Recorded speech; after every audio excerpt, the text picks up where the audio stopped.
A day before the festival, many people from all the villages come to Ganga sweet shop and she makes huge sales. You be here. I will go to Veer and get the sweets. The stock is getting over. Veer, there are many people here waiting to get sweets. I don't think we have enough stock. I guess you should prepare more sweets. But amid this hurry, you make sure that the taste is not compromised on. Give it to me. It feels like you have added more ghee.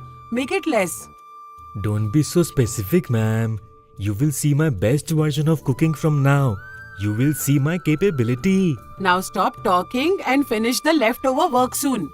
Now, the fresh lot of sweets prepared by Veer reaches the shop. Because it's the festival, sales are quite huge. The next day after the festival,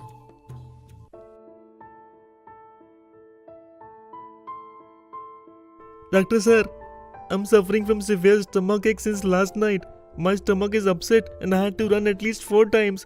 Maybe you had more food because it's festival night. You had more sweets and snacks, did you? We didn't cook any sweets at home, doctor. I bought sweets from Ganga shops. Doctor sir, I have vomiting and severe indigestion. Whatever I eat, I am throwing up, doctor. I don't know what happened. Do something, doctor, please. What happened to everyone today? What did you eat, guys? There were 2 people before you and they reported the same. They were 2 complaining about vomiting and stomachache. This must be a clear case of food poisoning. Even my neighbor Mahesh said the same. His entire family has been suffering so. Maybe because you all had the same kind of food. Please tell me, what did you buy and where did you buy the stuff from? We only had it in our home, sir. Because it's festival, like always we bought sweets from Ganga sweet shop. I guess there's something wrong with the stuff made at the shop, doctor. So let's control this and stop others from buying sweets from the shop before things get worse. It's a danger bell and no one should buy anything from that shop now. after people come to a conclusion at the doctor's clinic, they are now sure all is not well with Ganga sweet shop. The shop is forced to be closed eventually, and Ganga is now standing in the dock in front of the village committee as an accused. Keep silence, please. Don't shout. I will talk to her. Ganga, tell me what happened. I've never heard anything like this happen with you earlier. How did so many people fall sick after eating your sweets? It's clear, sir. She might have turned greedy and used low-quality products to gain more profits. Look what happened. Finally, she's playing with people's health. Not just our villagers, but people from outside are too suffering because of her greed and dishonesty. We lost the pride of our village, sir. And people are now afraid of buying anything from our village. By the way, what's your answer for this, Ganga? Tell me what happened. I don't know, sir. I really don't understand. I prepared the sweets like I always do.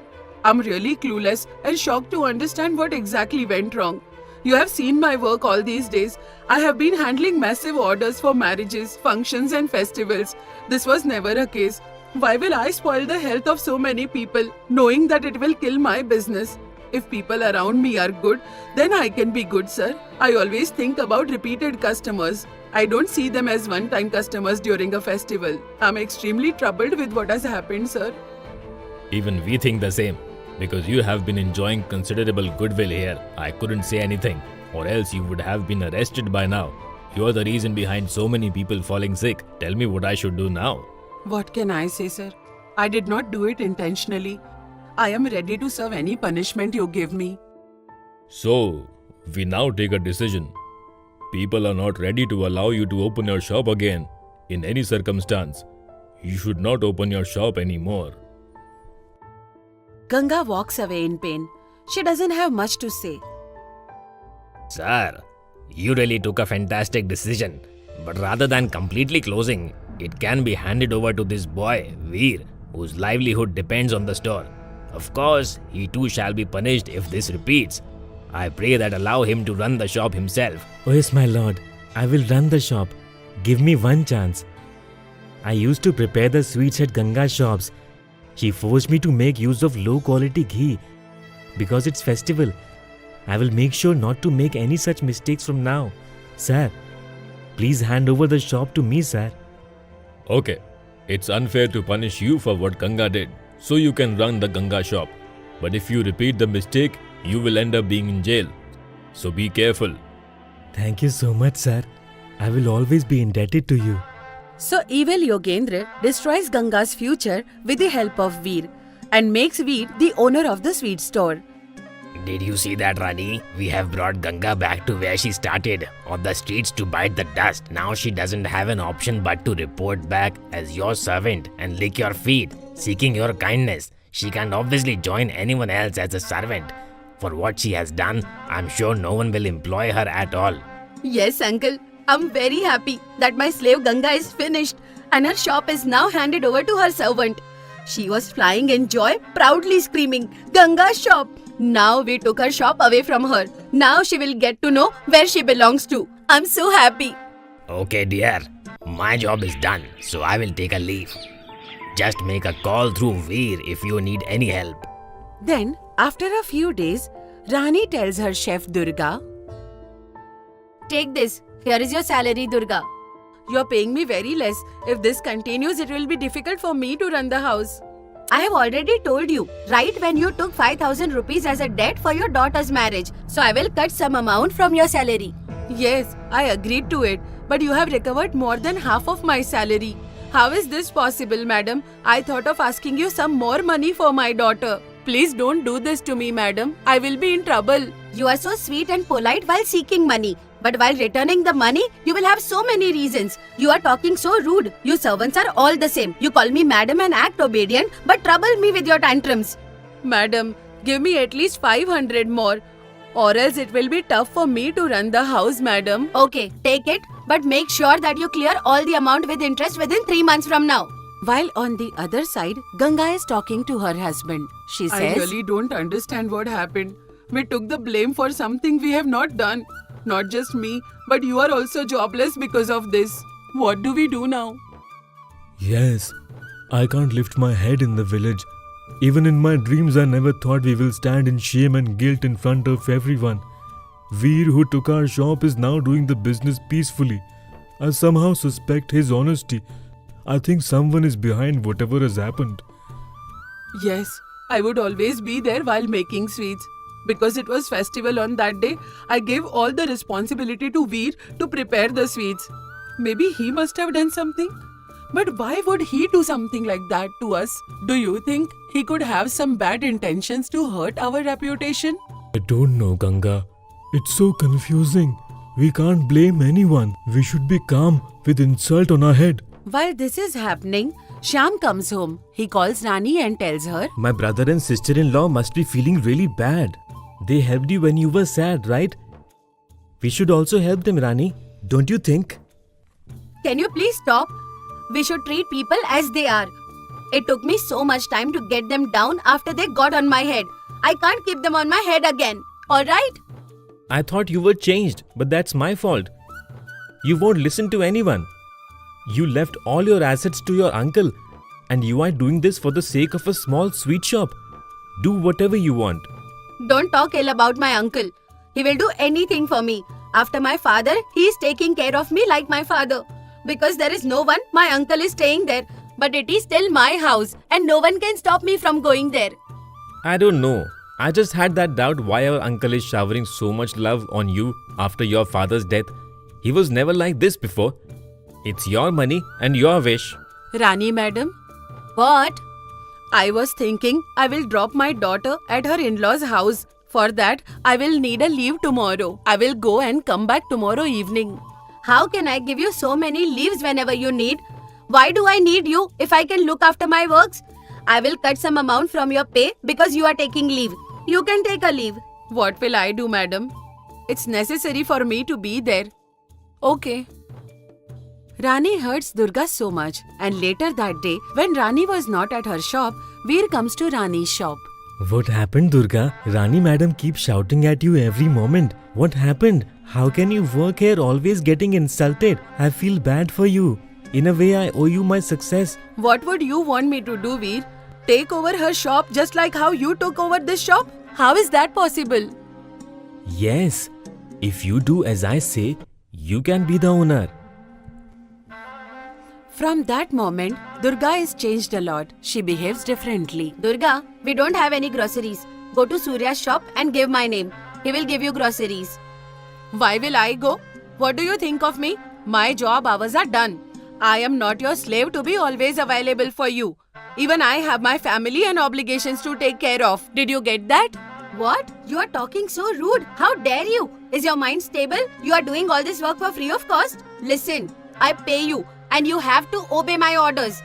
So what? Why should I obey your orders? I will come whenever I want and I will leave whenever I want.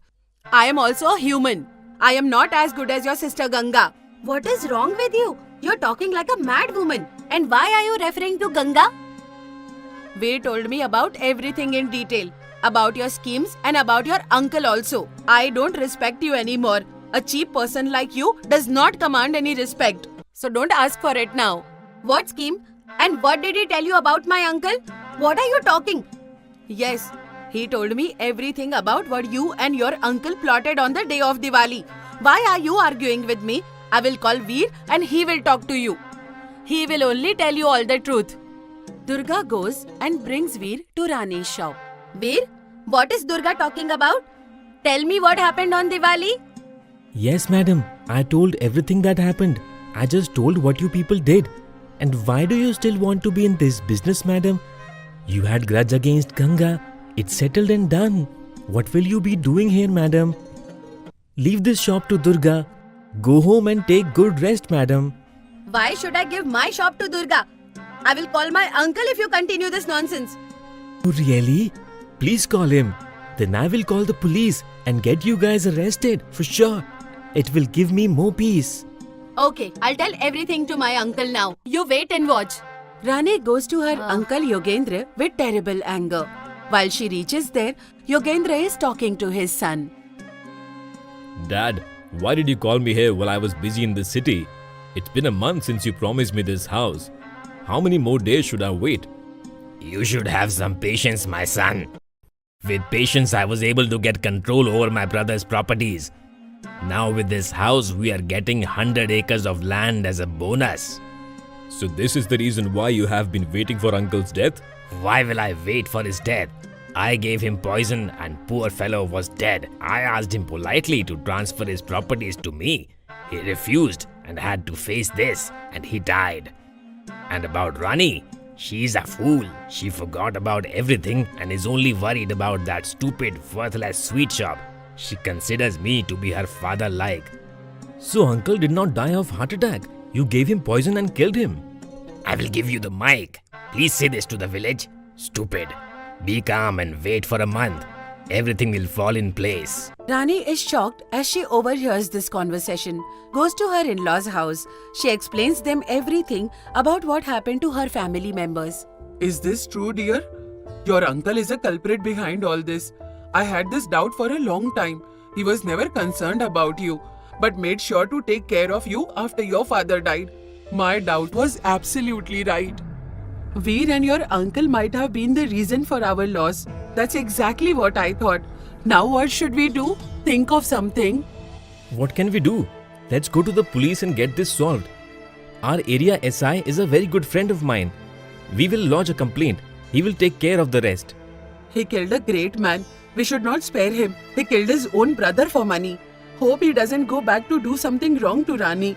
I felt bad about Veer and gave him the job. But that rogue did harm to us. Not just to us, but the entire village. We should hand him over to the cops and send them to jail. They definitely need to be punished for what they have done. Am I right? They all now go to police station. Rani complains to the cops that her uncle killed her father for money. Not just that, but they also complain against the rogue Veer and his scheme. The police takes a note of it and sends them to jail. After this, everyone forgives Ganga and allows her to reopen her shop. Ganga's sweet shop once again starts to thrive. If you like this story, then please like and share it. And for more interesting stories, please subscribe to our New Stories Book English channel.